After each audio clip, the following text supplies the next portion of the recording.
Bonjour à tous, bienvenue dans l'aventure ludique extraordinaire. Dans cette vidéo, je vous propose de s'attarder sur la map monde onirique du jeu Etherfield. Mais avant d'aller plus loin, comme tout petit créateur de contenu, chaque abonné et abonnement reste la meilleure source de motivation possible.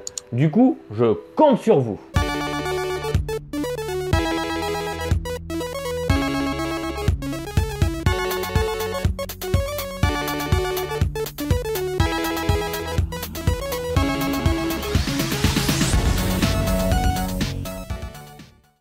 Voilà, donc du coup on se retrouve pour une partie songe dans le jeu Etherfield.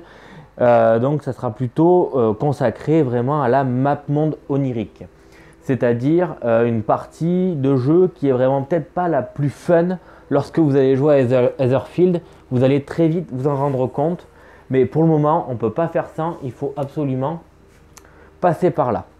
Donc je l'ai très peu détaillé dans ma présentation sur ma première vidéo. D'ailleurs, si vous ne l'avez pas vue, je vous invite à aller la consulter avant de regarder celle-ci. Et une fois que ce sera fait, à ce moment-là, revenir sur cette phase-là. Pour détailler un tout petit peu sur comment fonctionne la map monde onirique, vous allez avoir donc un jeton, qui va représenter l'ensemble de l'équipe, en fait, de vos rêveurs. Quand vous commencez une partie, une fois que vous avez initié le réveil, vous attaquez obligatoirement à Suburbia, là où c'est écrit réveil. Ça, c'est la première chose. Ensuite, vous allez devoir vous déplacer de une zone à chaque fois en suivant les grosses flèches de préférence. Et quand vous le souhaitez et que vous en avez peut-être l'occasion, utilisez les flèches les plus fines et les plus longues, c'est-à-dire utiliser un raccourci, mais au dépend d'un certain point négatif. Ça, je l'ai déjà dit. Par contre, lorsque vous allez arriver sur d'autres lieux, vous allez avoir des effets supplémentaires qui vont donc s'ajouter, qui vont créer des événements aléatoires. Et parfois, ce n'est pas des événements aléatoires, ce sont des cartes spécifiques au lieu que vous allez pouvoir jouer, comme par exemple quand vous allez arriver dans une échoppe. Donc là où vous allez pouvoir acheter des cartes, etc. À la gare, un songe particulier, toujours le même et compagnie. Voilà. Donc, quand vous jouez à Etherfield, il faut savoir sur quel rêve vous voulez aller. Donc moi, dans ma liste de rêves que j'ai, pour éviter de vous spoiler, je vais faire mon choix de mon côté et je vais vous dire où je vais aller. Voilà, donc j'ai fait un choix sur la destination du rêve que je souhaite vous présenter. Donc ça sera le rêve qui porte le nom « Je n'oublierai jamais ces jours ensoleillés ». Ça, c'est ma destination. C'est là où je dois aller pour rentrer dans le rêve. Comment on sait où on doit aller? C'est écrit ici, il faut aller dans la zone. Ici, c'est Métropolis et il faut avoir 2 clés.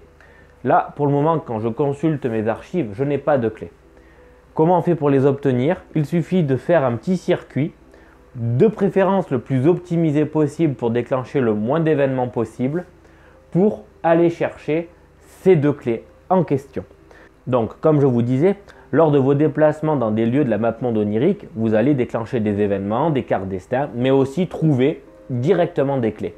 Des clés représentées par donc ceci lorsque vous les gagnez, mais par un petit symbole clé lorsque vous êtes sur une case de la map monde onirique. Donc par exemple Suburbia, ici il y a une clé. Pandemonium, vous allez avoir une clé ici. Insomnia, ben là vous voyez par exemple les clés, c'est un poil la galère. Là je viens de m'en apercevoir par exemple, puisqu'il n'y a pas de clé disponible. Métropolis, ah bah tiens, il n'y a pas de clé non plus. Et lorsque vous regardez Echo, eh ben, il n'y a pas de clé non plus. Bon, ça veut dire que si je veux récupérer mes 2 clés, il va falloir que si je peux utiliser un objet, bon ben là je n'ai pas d'objet qui me permet de gagner une clé dans un songe, ou alors faire un petit circuit, donc tourner en rond, pour essayer d'obtenir les clés dont j'ai besoin. Je vais tester de vous montrer que l'on peut jouer à Etherfield sans avoir les figurines et que leurs jetons fonctionnent suffisamment correctement. Donc vous allez avoir dans mon songe, donc dans le plan du songe ici, vous allez avoir le dur à cuire et ici le spécialiste. Donc tous les deux sont directement invoqués dans le songe parce que lorsque vous arrivez sur la map monde onirique, directement vos personnages entrent dans un songe. Je n'ai pas compris le lore à ce niveau-là. Si vous l'avez compris, bah, tant mieux. Mais de toute manière, ça ne reste qu'une mécanique et ne pas comprendre la partie du lore à ce niveau-là n'est pas un frein. Du moins, pour le moment, je n'ai pas trouvé que c'était un frein. Voilà, donc du coup, on y va. J'ai quasiment plus ou moins réfléchi à ce que je voulais faire. Donc, l'idée est d'avoir 2 clés pour aller à Metropolis. C'est-à-dire que je vais devoir prendre soit 2 clés sur Suburbia, ou alors faire une clé ici, une clé là. Parce que je peux très bien tourner en rond comme je vous ai dit. Et sincèrement, je pense que je vais tourner en rond à Suburbia pour rebondir ici, aller là et ensuite relocaliser mon équipe où je veux sur la map monde onirique. Et à ce moment-là, on se téléportera directement dans Metropolis. Parce qu'il y a quand même un peu des raccourcis pour nous aider parce que sinon, ce serait vraiment chiant. C'est clair et net. Déjà que ça va pas être une super. Donc bon. Allez, on y va. Accrochez-vous. Juste avant, on se fait un petit point météo et on joue à 5, 6, 7 degrés. Donc j'ai rajouté un petit peu la veste par-dessus le pull. Vous me direz, c'est normal. Bon, du coup, on perd pas de temps. On y va. Je prends mon jeton qui est donc au réveil et je vais le déplacer ici. J'ai un point d'interrogation. Le point d'interrogation me dit de dévoiler une carte destin. Donc mon paquet destin, je le mélange. Je dévoile. Il s'agit d'un passage. Voilà. Donc si chaque rêveur scelle une carte, relocalisez l'équipe dans le lieu de votre choix de cette tuile de la map monde onirique. Ou vous pouvez remélanger le paquet destin. Donc là, c'est parfait. On va l'utiliser. Donc du coup, on me dit que soit je scelle... Ouais, donc j'ai pas le choix. Il faut sceller une carte pour se déplacer où on veut. Ok, parfait. Donc à ce moment-là, mon dur à cuire, je vais prendre la première carte du dessus. Je vais lui sceller une carte. Donc je la mets sur le côté. Donc on prend la carte du dessus du paquet à chaque fois quand on scelle. Et je vais sceller une carte de mon scientifique. De mon spécialiste, pardon. Oui, mes personnages n'avaient pas d'éther quand ils ont commencé leur partie. J'avais déjà dépensé tout mon blé avant de sauvegarder. Donc voilà, mes personnages ont leur carte de scellé. Je vais pouvoir utiliser le passage comme indiqué. Et donc, je vais me déplacer directement ici. Cette petite case-là a un symbole clé, donc je gagne automatiquement la clé. C'est tout bête, hein. Voilà, donc j'ai déjà la moitié de fait. On les fait de gauche à droite, donc dans l'ordre. Ensuite, j'ai un point d'interrogation, donc c'est encore un destin à faire, donc il reva en dessous. Le paquet destin n'est pas très gros, ce qui fait que vous savez à peu près sur quelle carte vous allez tomber, vous allez vite faire le tour là aussi. Ensuite, piocher et placer une tuile plan de songe. Piocher et placer une tuile plan du songe. Le plan du songe, il est là-haut. C'est cette tuile-là, donc vous voyez, on place cette partie-là dans l'emplacement C4 et l'autre partie, forcément, va venir déborder. Voilà. Donc je vous l'ai dit, les cartes se placent un petit peu de manière confuse, on a l'impression, et au final ça fait un très joli dessin en dessous. Je poursuis. Si le site du rêve contient un emplacement de singularité libre, donc emplacement de singularité c'est cette case là, je dois y poser cette carte. Donc attention travaux, c'est comme ça qu'elle s'appelle, et en dessous donc tous les escaliers, les bouches d'égout et les cases avec un petit cristal au-dessus deviennent inactifs. C'est quelque chose que je n'ai pas détaillé pour le moment, mais lorsque vous avez des escaliers, vous avez effectivement des bouches d'égout, etc., ça vous permet, en faisant des actions à ces points de lieu, par exemple la bouche d'égout ici, pour 3 verres, je peux me relocaliser où je veux sur une case avec une tuile égout. Là, pour le moment, j'ai des escaliers, mais je ne peux pas faire d'action dessus. Il va falloir que je trouve une case pour pouvoir me déplacer ou redéplacer sur n'importe quel type d'escalier. Voilà. Donc là, pour le moment, cette tuile ne m'apporte pas grand-chose, si ce n'est qu'elle me dit de remélanger le paquet destin.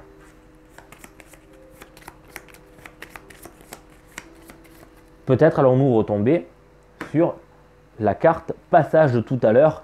et auquel cas, ça nous ferait quelque chose d'extrêmement court pour la phase de map monde onirique, et ça serait vraiment le pied, croyez-moi.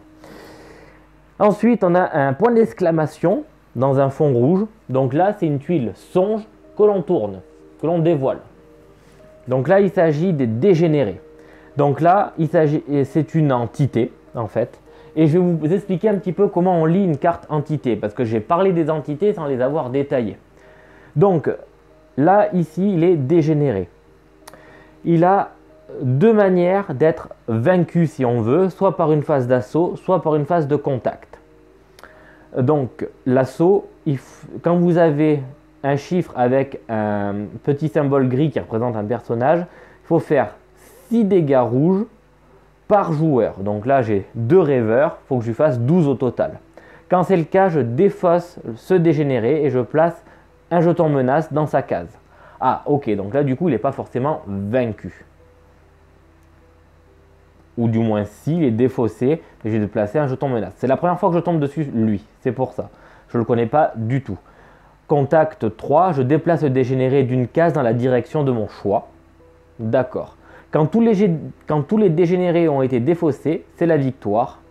Renvoyer aux archives tous les objets volés, fin du songe. Ok. Oui, je l'ai vu une fois sur ma dernière rencontre. Ok, ça me parle. Donc, qu'est-ce qui se passe quand on arrive à ça? Donc, lui, il va ici. Ah oui, pardon. En haut ici, c'est sa valeur de déplacement maximale, de 2. En dessous, il y a 3 symboles de couleurs différentes, bleu, jaune et rouge. Le bleu, il suffit de lire, on va devoir ajouter un métamorphe, et on verra en fonction du gameplay ce qui va se passer.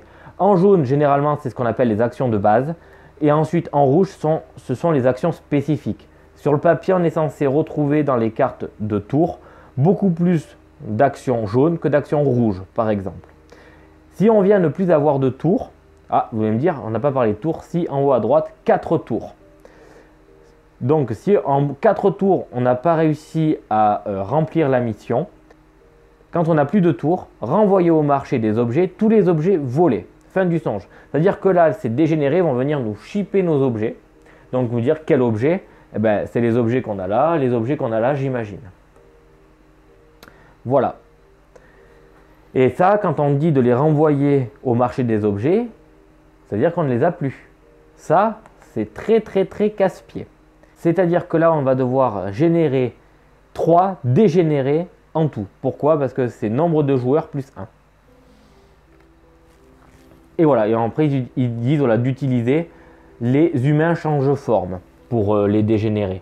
Voilà, donc on n'a pas un jeton spécifique aux dégénérés. On va devoir utiliser les change-formes. Voilà, donc les humains change-forme, c'est ces 4-là. Je vais les sortir, comme ça on n'en parlera plus. De toute façon, il m'en faut 3 au maximum, donc là je vais prendre les 3. Alors vous allez me dire, ouais, mais tu les génères où? Je les génère là où il y a des jetons, des symboles violets, de manière équilibrée. J'entends par là, il y a 2 jetons violets. Il faut que j'en mette au moins 2 sur 1 et 1 sur 1. Je ne peux pas mettre les 3 ici. Voilà. Mais j'y viens. Déjà, pour commencer, les tours. 1, 2, 3, 4. Parce que ça peut avoir une influence. Voilà, donc mon premier tour, c'est un cœur. Ça aurait été un trèfle. J'aurais dû mettre en priorité ici mon groupe de dégénérés. Donc là, c'est un cœur, rien de spécifique. J'en fais donc pop 2 ici et 1 là. Voilà. Donc ça paraît complètement déséquilibré quand on voit notre quantité de joueurs et surtout nous représentés par des petits pions et là par des figurines. Mais qu'importe, ça n'a pas forcément d'importance, sincèrement. Donc on y va, on va pouvoir commencer notre songe, parce que là ça nous téléporte directement dedans le songe. Donc, alors, mon dur à cuire, on va lui mélanger son deck, il va pouvoir piocher 4 cartes. Donc je ne l'ai pas dit, on a une main maximale de base de 6 cartes. Par contre, on peut augmenter sa main. Donc les 4 cartes de mon... Donc, le deck, la pioche, ces cartes en main, ça défausse et les cartes progrès actives en dessous. Les cartes qui sont scellé. Je vais faire de même pour mon scientifique. Je rappelle que mon scientifique avec le masque de la dévotion permet d'augmenter sa taille de main de 2. Donc mon scientifique va avoir cette main-là. Bon, l'idée, on l'aura compris, c'est les vaincre le plus rapidement possible. Du coup, on voit qu'au début, ils vont faire d'entrée de jeu leurs effets spéciaux. Qu'est-ce que c'est l'effet spécial des dégénérés? Si un rêveur se trouve à portée 1, prenez un objet au hasard dans les archives et mettez-le de côté. Il est volé. Donc dans l'idéal, il faudrait que l'on ne soit pas à une distance de 1. Donc en gros, pour le moment, on peut préparer notre deck vu qu'ils vont d'abord faire leur action avant de se déplacer. Et ensuite, l'action de base, chaque rêveur situé à portée 1 subit une faiblesse. Donc, je vais choisir de me préparer et me mettre à portée aussi en cas de déplacement de leur part. Quand vous avez plusieurs figurines comme ça, vous lancez le dé de déplacement des figurines en fonction du nombre de figurines disponibles. Pour apporter, on va dire, une certaine touche un peu plus aléatoire et de logique aussi. Ils ne se déplacent pas tous de la même manière au même moment. Du moins, c'est comme ça que je vois les choses. Du coup, on a dit qu'on allait se préparer.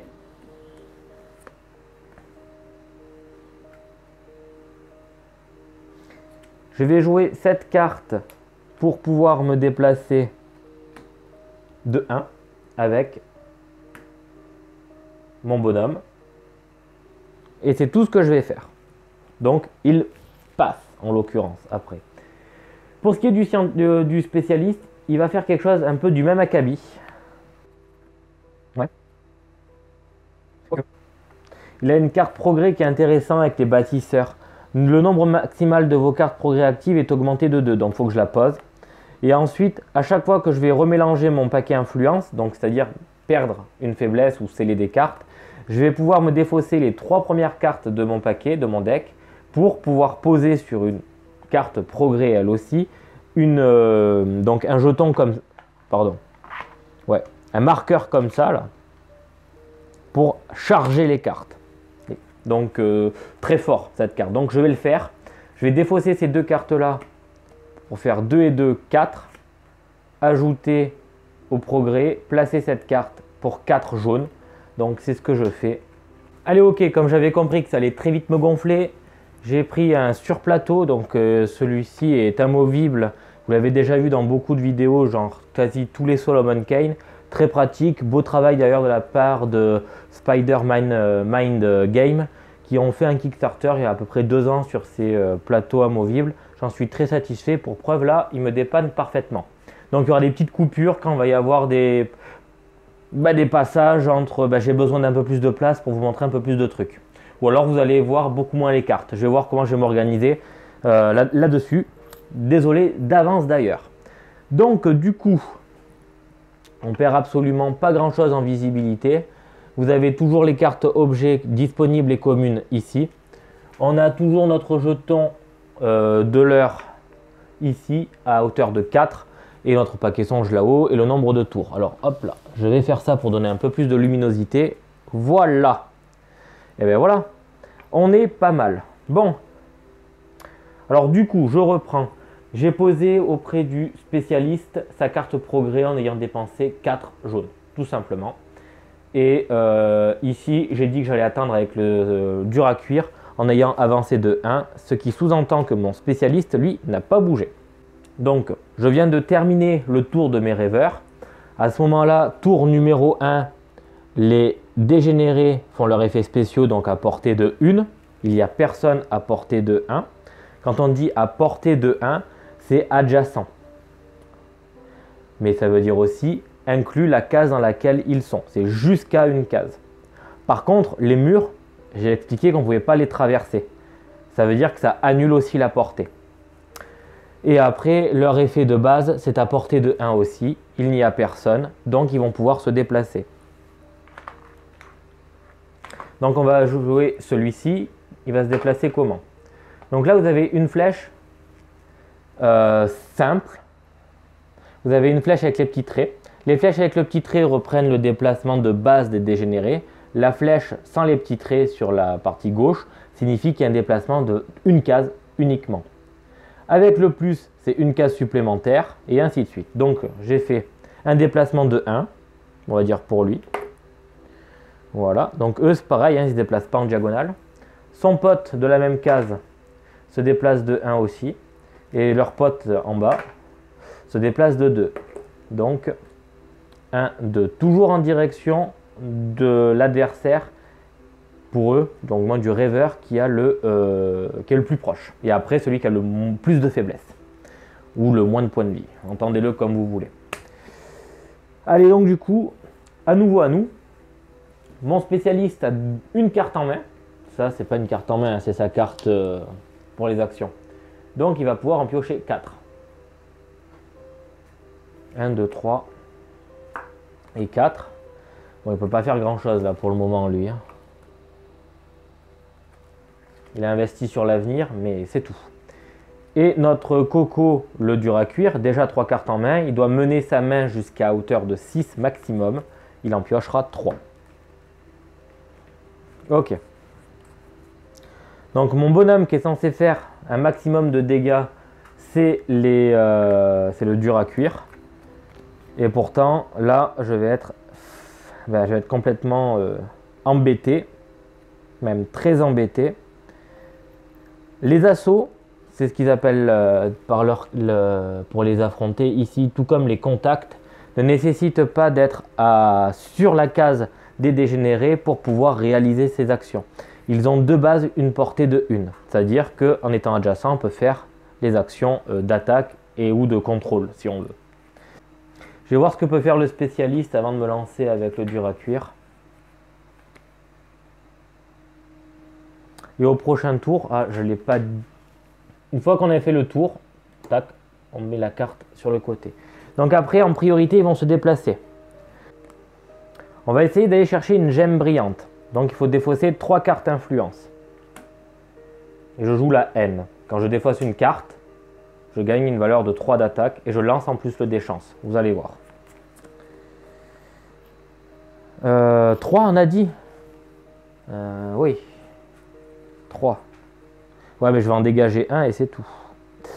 C'est... Ouais. 1, 2... Ouais, c'est bon. On va y arriver. Ok. Alors du coup, ce que je vais faire, celle-là, je vais en avoir besoin. Celle-là, je vais la défausser. Celle-là, je vais la défausser. Celle-là, je vais la défausser. Quand je défausse ces 3-là, je gagne une gemme brillante.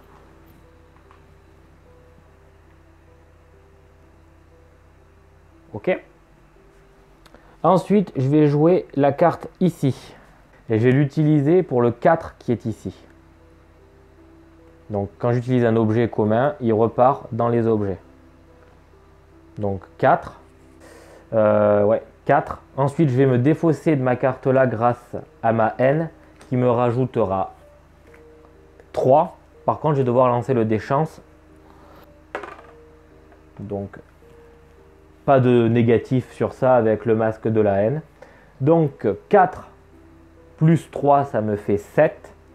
Et je vais utiliser ma carte tension avec sa capacité spéciale où je dois me défausser donc d'une gemme brillante pour doubler la valeur de mon attaque. 7 par 2, ça me fait 14. Pour tuer un dégénéré, il me faut 6 fois le nombre de rêveurs, 6 fois 2, 12. Ce qui fait que je vais pouvoir détruire uniquement celui-ci parce qu'à portée de 1, il n'y a que lui. Les autres sont en diagonale. Quand on tue un dégénéré, on le défausse. C'est ce qui était indiqué.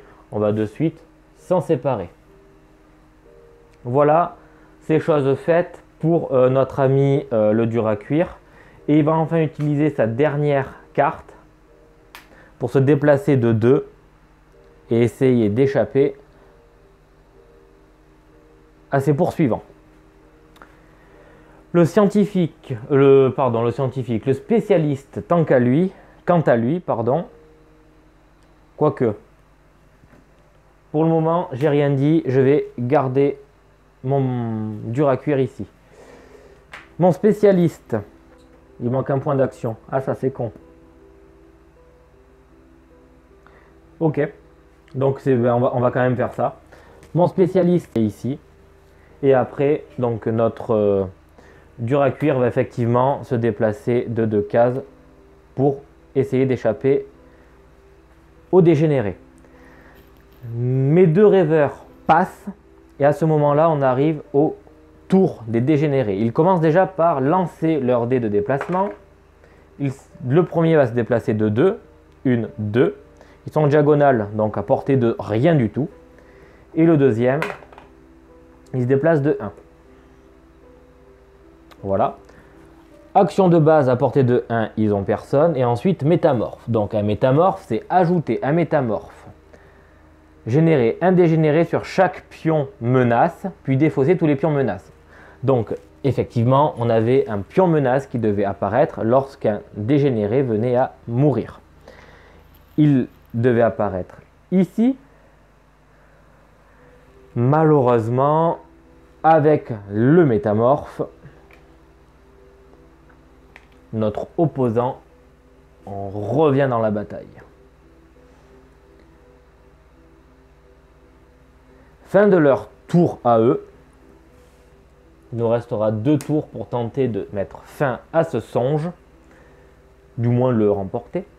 Mon spécialiste a sa main de 4, il peut monter jusqu'à 8 grâce à la dévotion. Donc il va pouvoir piocher 4 cartes. 1, 2, 3 et 4.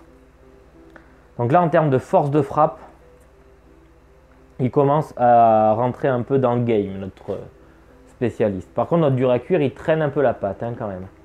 1, 2, 3, 4. Ok, bon. C'est un peu plus sympa. C'est un peu plus sympa. Il va falloir prendre des risques et les dégager rapidement. Donc, il y a un métamorphe encore qui apparaît. Ah, et j'ai pas ajouté le métamorphe, donc je vais le faire de suite. C'est vrai qu'il y a plein de petites règles, il faut faire gaffe. Donc, pour ajouter un métamorphe, il faut prendre tous ces jetons que je suis en train de prendre et en tirer un au sort. Voilà, donc celui qui a été tiré au sort, du moins qui sort de mes mains, c'est celui-ci qui ajoute une valeur de 2 de déplacement au dégénéré. C'est-à-dire qu'ils peuvent se déplacer jusqu'à 4.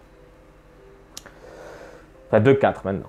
Entre soit 1, soit 4, soit 5. Donc c'est problématique là maintenant. Leur échapper est difficile. Donc il va falloir rentrer au corps à corps d'une manière ou d'une autre. Je vais commencer déjà par me déplacer de 1 avec mon dur à cuire.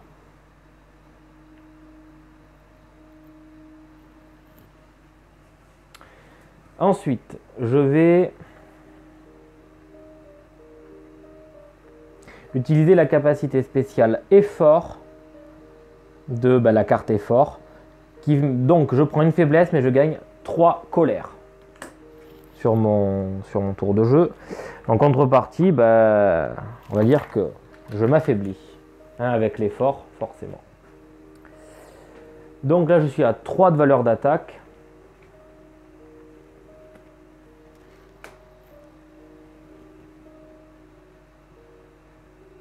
Et je vais sceller hésitation, capacité spéciale juste en dessous, sceller cette carte pour gagner soit 3 verts, soit 3 jaunes, soit 3 rouges. Donc je vais prendre mes 3 colères, ce qui me fait un total de 6. D'accord? 6 pour un assaut sur celui-ci, forcément vu que je suis au contact, portée de 1. Donc quand on a fait, j'ai rempli la moitié on va dire de ce qui était demandé. Je vais placer un marqueur rouge pour dire qu'au niveau de l'assaut, j'ai déjà fait la moitié. J'ai fait 6 pour mon personnage, le dur à cuire. Bon, la faiblesse encore, j'en ai qu'une, c'est pas grave. Parce que c'est vrai que j'ai oublié de préciser, mais sur les decks spécifiques de chaque personnage, vous allez donc avoir l'illustration par exemple, dur à cuire juste ici, mais sur leur verso, vous allez avoir une capacité spéciale qui est toujours active quand cette carte est face visible et sur le son verso. Et vous pouvez la jouer du coup à votre tour comme si c'était une carte en respectant bien évidemment le coup qui est indiqué en haut à gauche à chaque fois. Là par exemple pour 2 colères, j'aurais pu éviter de prendre la faiblesse qui était ici et annuler on va dire les dégâts que j'ai pris quoi. Mais je ne le fais pas parce que j'aimerais garder ma carte ici pour la défausser et éventuellement gagner 3 colères en plus grâce à la haine. Mais j'y viens. Ouais, bah, je crois qu'on va être très ennuyé sur cette phase-là. Mais bon, c'est comme ça. Notre spécialiste va faire la même chose. Il va générer une faiblesse, enfin se prendre une faiblesse pour gagner 3 rouges, 3 colères. Et les 3 colères qui manquent, il va les prendre ici. Ça fait un total de 6. Donc pour faire l'assaut toujours sur lui. Par contre, effectivement, il me manque de faire mon déplacement. Donc je vais le générer tout de suite, mon déplacement. Et mon déplacement, je vais le faire. Ah ouais. Là, on va se choper un métamorphe. C'est-à-dire que si j'en tue un, il va revenir. Mauvais plan. Du coup, il va faire autrement. Ok, my bad. Il va prendre le moment de réflexion. Et on me dit que si j'utilise sa capacité de base au moment de réflexion, je scelle cette carte pour bloquer une étape sur la carte tour en cours. Donc je vais sceller le moment de réflexion pour aller bloquer la phase de métamorphe. Bah oui, il va clairement faire ça, pardon, excusez-moi. Donc du coup, j'ai dit que voilà, ça brille pour se déplacer de une case. Il avait généré 6 colères qu'il va mettre sur celui-ci en étant à portée de 1. On a notre nouveau collègue qui repart d'où il vient. On va mettre donc le jeton menace juste ici. Et là, on se dit qu'on s'en sortira jamais. Voilà. Donc, tant pis. Je pense que je vais mettre fin à mon tour tout de suite et accepter de me choper des faiblesses parce que ça m'étonnerait qu'il ne se déplace qu'il se déplace de 0 en fait, là, nos bonhommes. Et là, je me garde quand même un peu de la main. Ouais. Ah, ouais. Allez, on garde ça pour le moment. Ok, donc du coup, je passe. Donc, autour des trucs, des dégénérés, le métamorphe est annulé. Donc, ça, c'est bon. Dés de déplacement, donc, de lui. Il se déplace que de 1. Ça, c'est bon. Ça, c'est bon. Oui et non, en fait, ça change rien. Et l'autre, il se déplace que de 1 aussi. Ah ben ça va peut-être valu le coup de se déplacer là-haut en fait. Bon, c'est pas grave. Donc voilà un peu ce que je regrette avec les figurines, c'est qu'il y a assez peu de place sur les cases pour mettre tout le monde ensemble. Donc il y a une limite à hauteur de 4 figurines par case. Voilà, donc comment ça se passe quand vous avez des entités qui viennent sur les cases où il y a des rêveurs. Les rêveurs sont déplacés d'une case pour laisser la place aux entités. Bon, c'est un choix. C'est un choix. On y va, on continue. Ensuite, donc notre déplacement c'est fait. Action de base. Donc là, dans ces cas-là, c'est pas chacun fait une action de base. C'est le groupe d'unités qui fait l'action de base. Ce qui fait que, heureusement, j'aurais été par exemple comme ça, la question ne se posait pas, c'était lui qui faisait l'action de base et touchait avec une faiblesse et j'aurais rien dit. Là, comme les deux sont exactement à la même portée, on considère que c'est le groupe qui fait l'action de base et donc mes deux rêveurs perdent chacun une seule et unique faiblesse, prennent chacun une seule et unique faiblesse. Voilà. Je ne peux rien faire de plus contre ça. On arrivera donc au dernier tour. Ouais, bon, en gros, il faut les tuer maintenant, en fait. Hein. Donc, on y va. Notre spécialiste, 1, 2, 3, 4, vu qu'il peut monter sa main jusqu'à 8. Et 1, 2, 3, 4. Eh ben, ça va pouvoir commencer à cogner. Enfin. Bon, alors on va essayer de travailler de la manière suivante. Je vais commencer avec le spécialiste. Je lui dis, voilà, tu vas utiliser ton action vite. Je scelle cette carte pour défausser n'importe quel objet actif pour récupérer un objet de mon choix. Donc, je vais défausser par exemple la lampe torche ici. Voilà, je la défausse et je peux aller chercher l'objet que je veux. Bon, l'idée c'est d'aller chercher le marteau commun. Première chose, il va déjà peut-être m'apporter une possibilité de faire 4 dégâts, chose qui n'est pas négligeable. dans notre cas de figure. Je continue à réfléchir. Ok, donc je vais faire exactement la même chose avec vite du dur à cuire. Je vais défausser parfum de printemps, parfum printanier, pour aller chercher une carte qui a elle aussi 4 en offensive. Ok. Maintenant, je continue encore à réfléchir. Ok, donc du coup c'est bon. Je sais ce que je vais faire déjà avec mon dur à cuire. Il va utiliser le marteau commun pour les 4 qui sont ici. Donc 4 plus hésitation, on va la sceller pour avoir 3. 4 et 3, 7. On a déjà passé un palier. 7. Ensuite, je vais me défausser de progrès en utilisant le passif de mon masque N. Donc, parfait. 7 et 3, 10. 11 et 12. Je viens d'enlever un dégénéré grâce à mon dur à cuire. Bon, c'est pas pour autant top, mais c'est déjà pas mal. J'arrive ensuite à mon scientifique. Donc lui, ça va être autre chose. Pour mon spécialiste, je vais la jouer de la manière suivante. Il va utiliser le plan stratégique ici pour sa valeur de 4 en offensive. Donc du coup, j'aurai vaporisé tous mes objets. Donc 4 plus la capacité effort qui me fait donc je la scelle pas, je la pose juste ici, je prends une faiblesse pour gagner 3 en valeur offensive. 4 et 3, 7. 8, 9, 10, 11. Et vous me direz, mince, il t'en manque un, mon gars. Effectivement, il m'en manque un. Et comment on fait pour savoir? On joue avec la chance. Allez, vous êtes prêts? On va y aller. Ça nous fera 2. Donc 11 plus 2, 13. Bon, je n'aime pas du tout jouer avec la chance. Mais là, sincèrement, je n'avais pas le choix. Vu que je ne pouvais pas avoir de l'aide de la part de mon dur à cuire. Parce qu'il y a des interactions entre les personnages, comme je vous expliquais.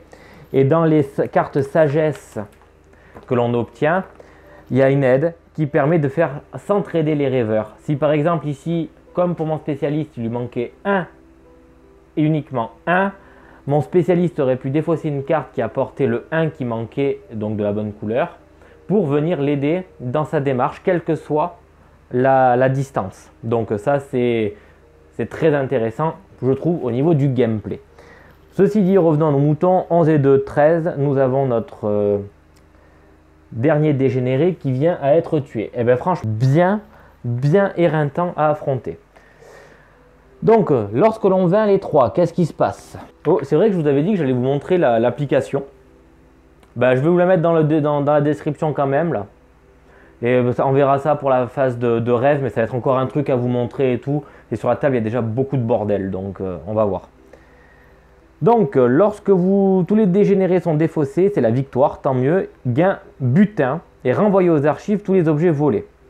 Bon, aucun objet n'a été volé, donc du coup, c'est une super bonne nouvelle. Par contre, je vous ai dit qu'on allait gagner du butin. Qu'est-ce que c'est le butin? Alors, croyez pas que c'est extraordinaire. C'est ce qui est noté en dessous. Et là, on nous dit chaque rêveur peut déceler une carte de son choix ou déceler ses 3 premières cartes. On va déceler chacun nos 3 premières cartes de notre paquet décelé. Donc le scientifique, le spécialiste, j'ai vraiment du mal avec lui. 1, 2, 3. Là pour le coup, il est fort ce butin. Et pour mon dur à cuire, 1, 2, 3. Il me restera une sur le tas. Voilà, c'est tout. On range le matériel qui ne nous sert plus à rien au niveau donc des dégénérés. Voilà.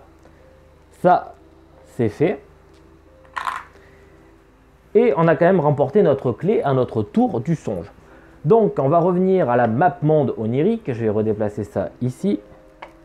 Voilà. Qu'est-ce qui se passe? Donc, cette carte, nous venons de la vaincre. Elle va à la fin. Et on revient à notre map monde onirique. Voilà. Donc là, ensuite, maintenant, je vais aller sur cette case ici, qui est un chemin de fer. Quand j'arrive sur le chemin de fer, ou du moins lorsque j'arrive sur la gare, si on veut plutôt, vous pouvez résoudre le rêve du train. Alors le rêve du train, non. Non, j'en ai pas spécialement envie. Je vais rester sur ce que je suis en train de faire. Ensuite, on va faire une petite boucle, hein, tout simplement, parce que j'ai pas non plus trop le choix. Puisque de toute manière, après, il faudra aller à Métropolis, qui est juste au-dessus. Comment on va faire pour s'y prendre? On ira certainement pouf, pouf, pouf. Mais on verra après. Là, ensuite, je vais aller ici. Donc, encore un songe. Ombre dolente. Eh bien, du moins, on va s'éclater. Allez, on recommence. Et ça, ce n'est que de l'entrejeu. Vous n'avancez pas plus dans votre histoire. Allez, donc du coup, on est de retour sur notre songe où l'ombre dolente apparaît. Elle a 2 tours de jeu. Donc théoriquement, c'est censé aller vite. 1, 2.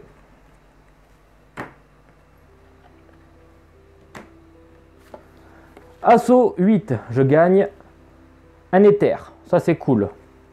2 jaunes, donc jusqu'à portée 5 par personnage, placer comment ils disent, ouais, un marqueur, on va dire, transparent sur cette entité. Contact, 6 par joueur, donc un total de 12. Victoire, et ça met fin au songe. Il y a une capacité spéciale, l'ombre dolente. Au lieu de lancer le dé de déplacement, relocalisez l'ombre dolente sur la case d'invocation la plus éloignée des rêveurs. Oh, c'est pas mal. Mais on peut très bien choisir de l'éviter. Par contre, si on l'évite ou qu'il n'y a plus de tour, chaque rêveur gagne une faiblesse et défausse tout son éther.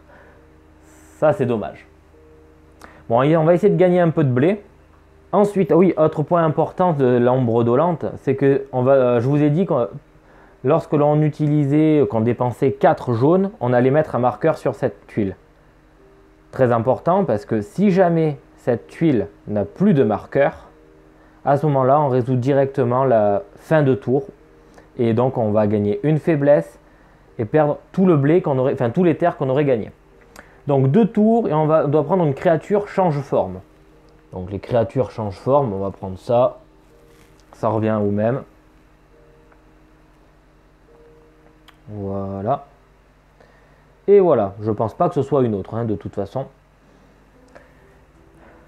Ok, donc ombre dolente. On y va, donc on a bien gardé notre main, nos faiblesses et tout, rien n'a changé. Et on y va, donc le spécialiste, 4 cartes. Donc lui, il pourrait peut-être se concentrer sur faire les 6 x 2, donc les 12 verts. Comment il va faire? J'en sais rien. Parce que là, les cartes progrès, il faudrait qu'il en place aussi, elles sont très fortes. On va voir ce qu'on va faire avec notre spécialiste. 1, 2, 3, 4. Bon, lui, qu'est-ce qu'il fait?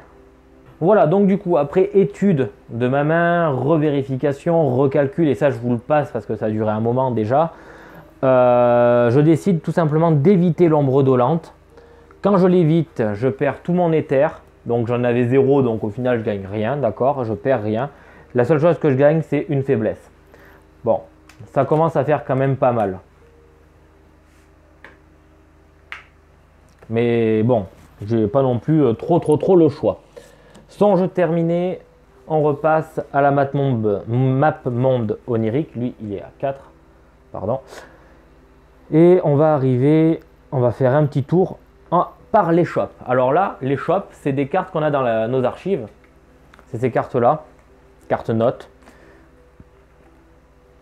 Et on va absolument pas les utiliser vu qu'on ne peut rien acheter. Il faut utiliser de l'éther pour acheter des cartes. Comme je suis à 0 et ruiné, je ne vais rien faire. J'arrive ensuite ici sur un symbole vert qui représente les passages pour entrer dans les rêves. Il ne se passe donc rien vu que je n'ai pas la clé qu'il me faut et ni le rêve en question. Ce n'est pas celui-là que je veux faire. Donc on va se taper un petit tour ailleurs. On va aller ici. Donc en premier, un destin. Piocher, placer une tuile, plan du songe. Donc il nous en reste effectivement encore 2. Donc la voilà, elle va en A2, celle-là presque. Ici, voilà.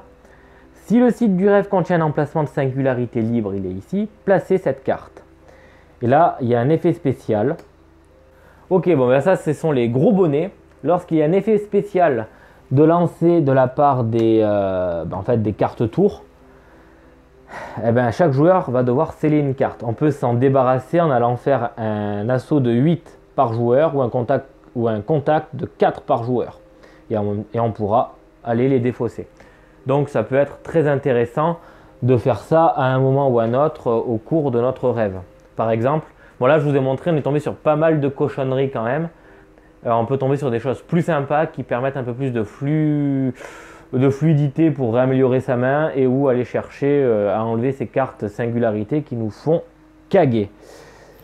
Donc du coup, carte destin fait, on va devoir piocher une carte songe. Alors qu'est-ce qu'on va avoir? Un revenant. Un revenant derrière moi. Ok, donc le revenant se déplace de 2. On peut faire une action de contact avec 7 verres pour placer un jeton lumière sur notre tuile. Et seulement quand le rêveur ne se trouve pas sur une tuile avec, donc sur une tuile, hein, donc sur une case plutôt, avec ce symbole-là, on va pouvoir lui faire une action d'assaut ou une action jaune. Et après, il va avoir des actions spécifiques qu'on va pouvoir découvrir petit à petit. Par contre, j'ai pas envie de me faire attraper, j'ai pas envie d'avoir de points négatifs. Il est assez facile entre guillemets à affronter. Du coup, on va aller le chercher. On repasse comme ça. Et on va aller chercher donc le revenant. Voilà, donc le revenant a son propre jeton. Il pop donc en fonction ici 4 tours parce qu'il y a cœur et trèfle au niveau des pops. 1, 2, 3 et 4. Et bien là c'est pique, donc je le fais pop où je veux. Il y aura donc un métamorphe en premier qui permet donc d'ajouter un métamorphe et défausser les lumières. Et l'effet spécial qui va être déclenché aussi par les gros bonnets. On va voir comment on va s'y prendre. Alors déjà j'ai une idée avec la carte Colin Maillard pour l'amener ici déjà, sans avoir à nous déplacer. Le revenant, mais bon, ça ne nous dit pas quoi faire. Ah pardon, j'ai pas pioché mes cartes. Donc 1, 2, 3, 4, 5, 6, 7 et 8, vu que c'est le maximum que lui peut avoir. Et là de suite, ça change quand même pas mal la donne. Là j'ai 2, 4, 6, 8. Et ensuite ici, lui il a 2, 4. Donc maximum 6 cartes en main, lui. 1, 2. Qu'est-ce qu'il peut proposer? Il propose que du rouge, lui. Très bien, je sais ce que je vais faire. Je vais utiliser la carte Colin Maillard. Donc, pour sa capacité spéciale, choisissez une entité et lancez son dé de déplacement 2 fois. Et je choisis où il se déplace. Donc, mon bonhomme là-bas se déplace de 2 de base. Deuxième lancé, il se déplace de 1. Donc là, ici, il n'est pas sur une case nuit, il est sur bien une case qui est éclairée, vu que ce symbole ne prend en compte que les 2 cases ici. S'il aurait pris l'ensemble de la tuile, ça aurait été ce symbole-là, au centre, qui reprend, on va dire, qui explique que toute la tuile est plongée dans le noir. Or là, ce n'est pas le cas, il n'est pas sur une case nuit. Du coup, je vais utiliser mon dur à cuire. Mon dur à cuire, il va commencer par se délester d'une carte, celle-ci, pour gagner 3 en colère grâce au masque de la haine. Il se passe donc aucun effet négatif pour lui. Donc 3 et 2, 5, 7,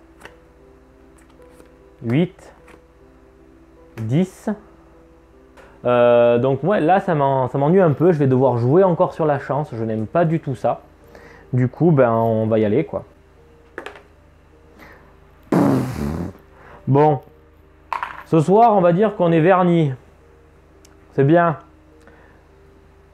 Donc, 10, 11, 12, 13, on est bon.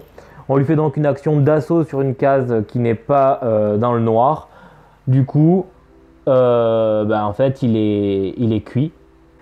Ok, donc une fois qu'il est chassé, en fait, ce revenant, on va gagner le butin qui est indiqué et on mettra fin au songe.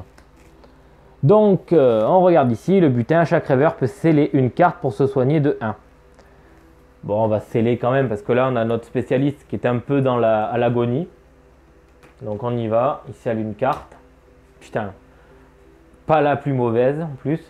Et pareil pour notre bonhomme. Ah mince, à chaque fois j'oublie son nom. Notre dur à cuire. Voilà. On a soigné 2 faiblesses au moins. C'est ça qu'il faut voir. Retour sur la map monde onirique. Alors vous avez vu, et on n'a toujours pas attaqué un rêve. Hein. Il nous faut une clé supplémentaire. On va arriver ensuite ici où c'est encore un songe. Oh là là. On tombe sur le concierge cauchemardesque. Il se déplace de une case. Donc en 3 tours, générer un humain change forme. Ouais, bon, en gros, on va reprendre ça.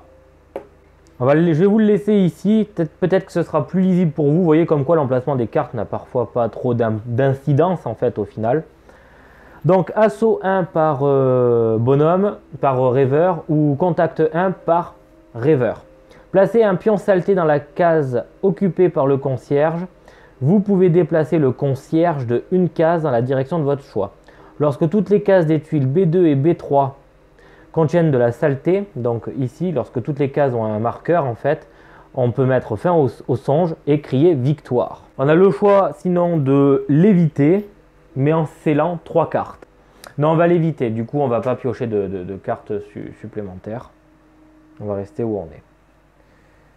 Ok, donc je décide de éviter ce songe, mais je vais devoir sceller 3 cartes. Alors on y va, 1, 2, 3. Je les regarde pas, ça sert absolument à rien à part nous faire du mal. Et 1, 2, 3. Donc ça risque de coûter cher aux spécialistes la prochaine fois. Ensuite, on descend ici, on a une carte destin. Destin. Piocher et placer une tuile plan du songe. Ben, ça sera la dernière du coup. En C3. Waouh, elle est toute jolie celle-là.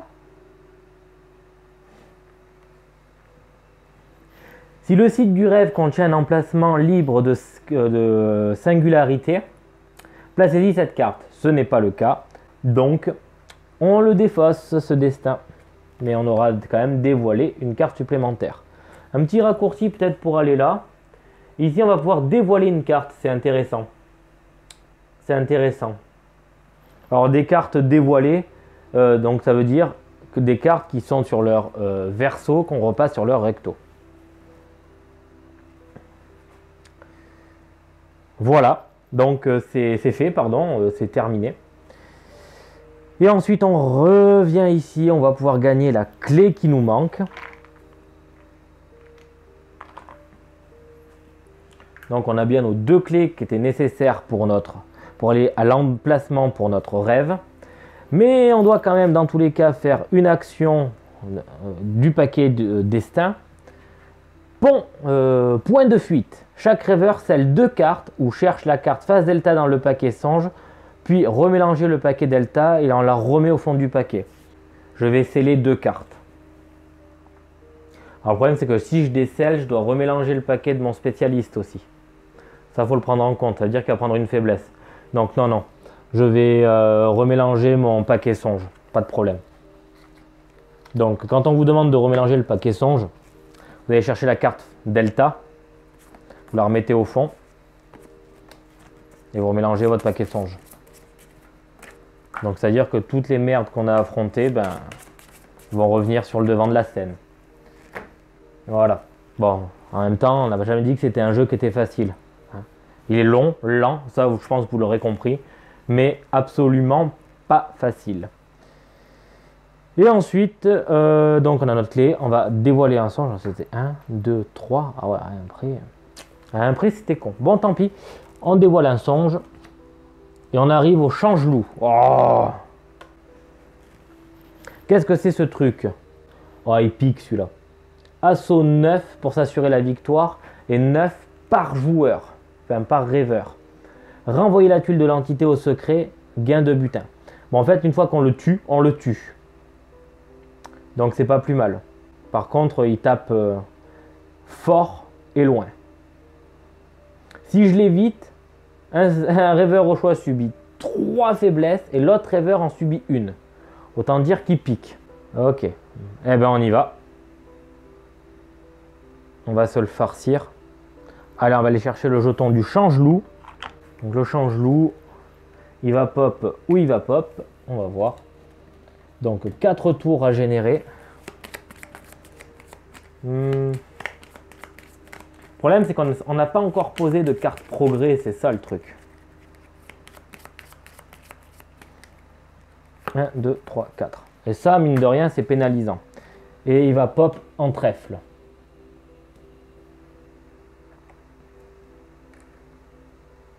Ici. Il va se déplacer donc de 3 au début. Donc 1, 2, 3 ou 1, 2, 3. OK. Et il va faire 2 actions de base, donc à portée de 2. Donc là, sûr et certain, comme il le fait 2 fois l'action de base, il y a de fortes chances qu'on ne puisse pas trop lui échapper. Donc à nous d'aller le chercher en fait. Bon, donc comme on ne veut pas l'éviter, on va y aller. Pas moyen de discuter avec lui, non, il n'y a qu'une solution, c'est le combat. Du coup, on va y aller. 1, 2, 3, 4, 5, 6, 7. 7 cartes. Il peut en avoir une en plus du coup. Tac, il va se choper une faiblesse lui. Il en manque une.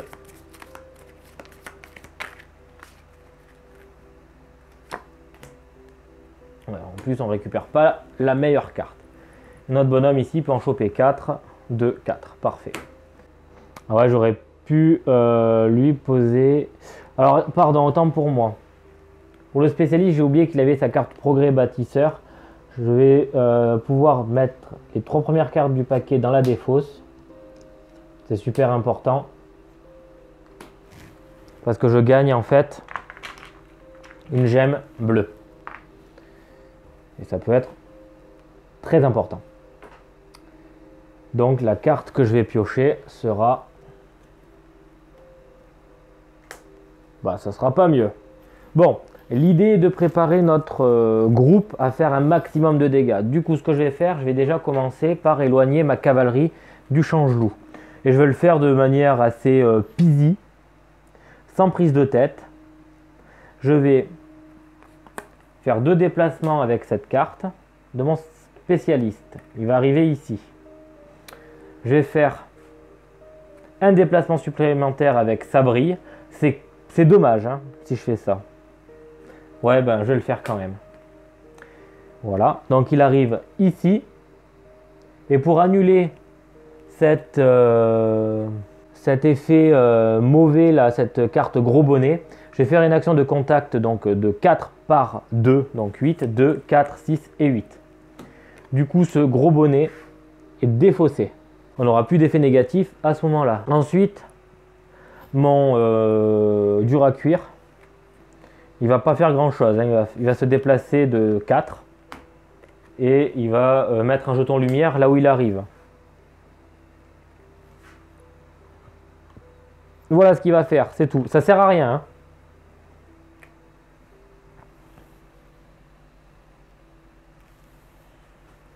Mais au moins, on est sur une case où, au cas où si on tombe sur un cœur, je vais devoir ignorer pendant la phase du tour de mes rêveurs.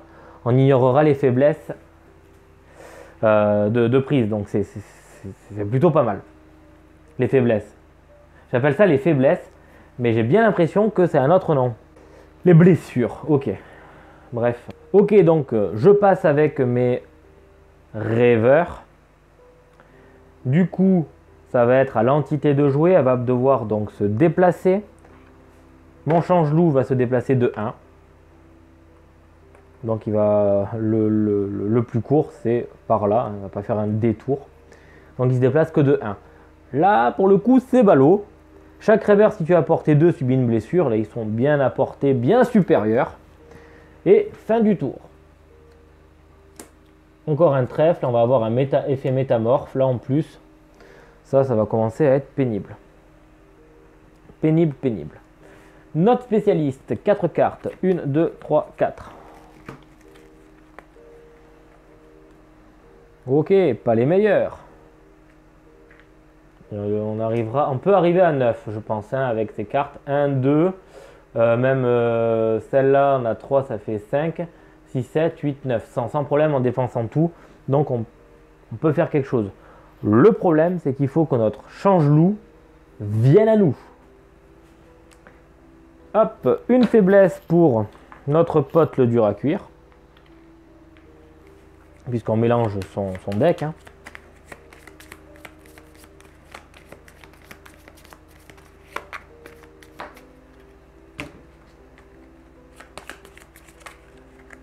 Une, deux, trois, 4. Mes deux rêveurs peuvent faire l'action pour l'assaut à 9 chacun. Mais ils vont passer leur tour, d'ailleurs fin du tour, pour laisser jouer la bestiole. Donc elle commence par faire un effet métamorphe. Donc l'effet métamorphe, on l'a dit, on va chercher les pions métamorphes. On les mélange. On en prend un. Et on ne peut pas utiliser les cartes progrès contre le change-loup. Bon, ça tombe bien puisque pour le moment on n'en a pas. Donc c'est plutôt cool. Ensuite, l'effet de base ne fonctionne pas puisqu'ils sont bien plus loin. Et ensuite, il va se déplacer. Allez, ça tombe bien que tu te déplaces de 3 au moins. Ok, donc on a un déplacement de 3 plus 1, plus un lancer de dés. Donc 3 et 2, 5. Il se déplace de... Pas de 2, de 6 il se déplace. 1, 2, 3, 4, 5, 6. Ok. Là, il est carrément venu au corps à corps. Pourquoi? Parce que le dé ici, j'avais dit tout à l'heure qu'il se déplaçait de 1. Non, c'est plus un nouveau lancer de dés. Autant pour moi. Où est-ce que j'ai vu que c'était écrit? Donc le change-loup a joué à nos protagonistes. 1, 2, 3, 4, 5, 6. Il va pouvoir piocher 2 cartes, lui. Largement suffisant.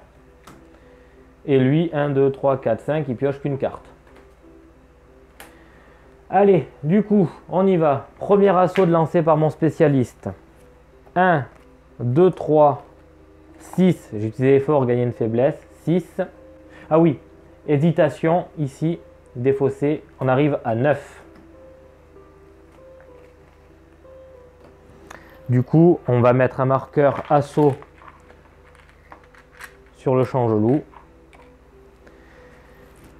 Et ensuite, ça va être à notre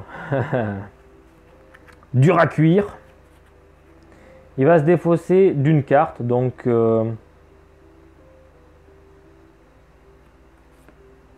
prémonition.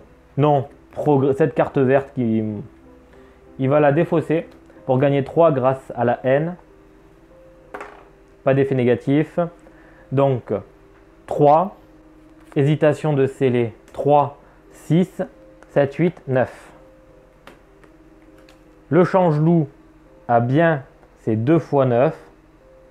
Il est vaincu. Du coup, fin du songe. Renvoyer la tuile de l'entité au secret. Donc ça c'est bien. Donc là il repart dedans la boîte. Je vais le mettre là pour le moment. Et on gagne le butin. Le butin qui était de... Ici, chaque rêveur peut déceler une carte de son choix ou déceler ses 3 premières cartes. Et c'est d'ailleurs ce que je vais faire, déceler les 3 premières vu la quantité qu'on a. 1, 2, 3 pour le spécialiste. 1, 2, 3 pour mon dur à cuire. Et on n'a toujours pas attaqué le rêve. C'est long, hein, les phases de songe, mine de rien. Et on a nos 2 clés quand même. Ensuite, on va aller à la gare. Je reste sans mon billet de train. J'ai pas envie de perdre plus de temps que ça. Ensuite, on va aller ici. On va tirer une carte songe. Le gardien. Allez, c'est reparti. Invocation du gardien. Donc nous, on est resté là-haut. Le gardien, on va le faire pop là où on nous dit que ça pop. 1, 2, 3, 4 tours. Oh putain, et on attaque sur un cœur, donc parfait. Il pop directement sur nous. Chouette, chouette, chouette. Allez, du coup on commence de suite, on verra ce qu'il fait.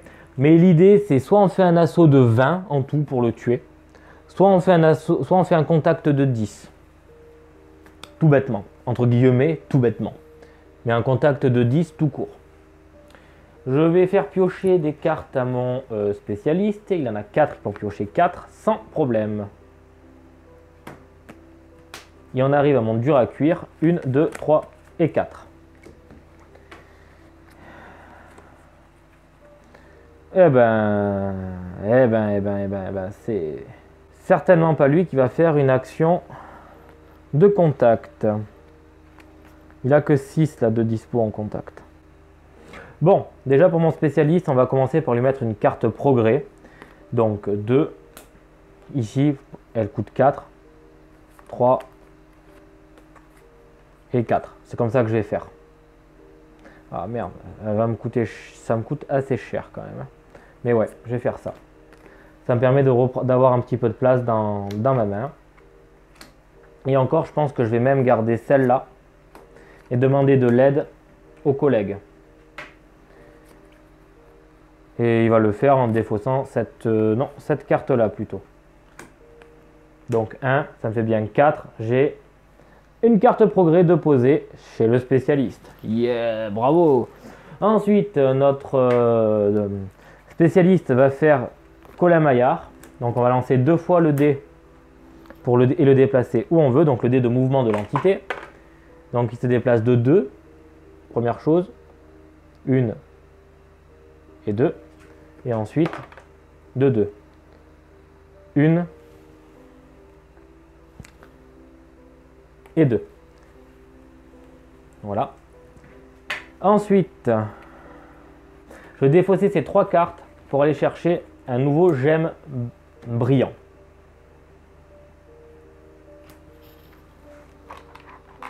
Voilà. À l'entité de jouer, donc elle commence déjà par se déplacer, nous faire ensuite un effet de base qui va nous coûter très cher. Ok, elle se déplace de 2. Donc ici. Effet de base, chaque rêveur situé à portée 1 subit 1 et ensuite l'effet métamorphe, ajouter un métamorphe. Ah ben il va se déplacer de 2 en plus lors de ses mouvements. Ok, plus 2 en mouvement avec le métamorphe. Fin du tour. Un nouveau tour.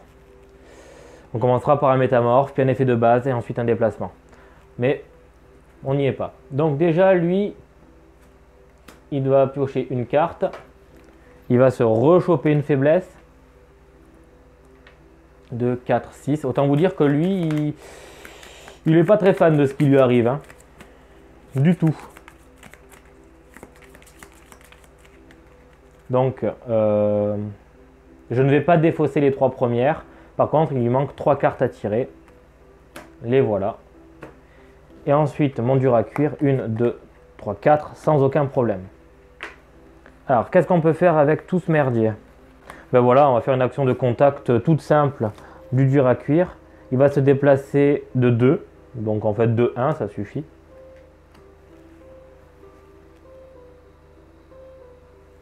Il va donner 9 ici. 3 et 2, 5, 6, 7, 8, 9.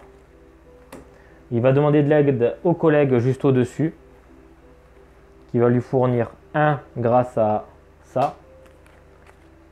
Ça fait bien 10. Donc, notre gardien est vaincu. Victoire. C'est laborieux. Hein. Et qu'est-ce que l'on gagne? Chaque rêveur peut déceler une carte de son choix ou en déceler les 3 premières. On va déceler les 3 premières, bien évidemment. 1, 2 pour le spécialiste et les 3 de notre dur à cuire. Super. Le gardien retourne garder les chèvres. Et on revient ici. Coucou. On va ensuite aller là. Alors, vous le voyez peut-être pas très bien, mais il s'agit d'un sanctuaire sur lequel je suis. Quand on est sur un sanctuaire, chaque rêveur choisit une option. Remélanger le paquet influence sans pénalité. Donc son deck si vous voulez. Dévoiler une carte progrès. On n'a pas de carte progrès voilée, donc du coup aucun problème. Déceler une carte au choix, on n'a aucun problème. Récupérer un objet. Donc aller chercher un objet ici. Alors, on va aller chercher des objets. Alors, quand on dit qu'on va aller chercher des objets, on prend notre deck objet, on le mélange. Chaque rêveur va faire ça. Donc on va pouvoir en récupérer 2. Le premier et le deuxième. Ça, c'est intéressant. Mais pas pour tout de suite. C'est dommage, j'aurais voulu avoir la clé de tout plus tôt. Elle nous permettait lors d'un songe d'utiliser sa capacité spéciale pour gagner une clé. Tant pis. Donc c'est fait. On arrive, une fois qu'on a fait notre sanctuaire, ici on va devoir faire un petit songe en plus. Et il s'agit du colporteur de rêve. Donc lui, il permet d'aller acheter des cartes. Je n'ai pas d'éther comme vous l'avez vu. Du coup, je peux mettre fin au songe, donc en l'évitant en fait, sans aucune pénalité. Ouf! J'aurais pu piocher des cartes. Et j'aurais pu aller chercher des choses ici aussi. Mais non, on va pas le faire. Et ensuite, voilà, je vais tomber ici et on me dit relocaliser l'équipe dans n'importe quel lieu hors de Pandemonium. Du coup, notre but était d'aller à Metropolis. On va à Metropolis et directement au niveau du rêve. Et là, enfin, oui, ça y est, nous avons fini la partie de la map monde onirique. Ça a été long, ça a été lent, ça a été tout ce que vous voulez de négatif. Il n'y a absolument aucun problème. Je suis entièrement d'accord avec vous. Donc, de base, déjà, merci de m'avoir suivi jusqu'au bout. Ça, c'est vraiment très sympa pour ceux qui sont arrivés jusque-là. Et enfin, à ce moment-là, vous savez ce qu'il nous reste. On va se donner rendez-vous pour une future vidéo où nous allons faire le rêve de « Je n'oublierai jamais ces jours ensoleillés à Metropolis ». Voilà, donc il est temps pour moi de vous dire déjà merci beaucoup et on se retrouve très vite pour de nouvelles aventures. Ciao!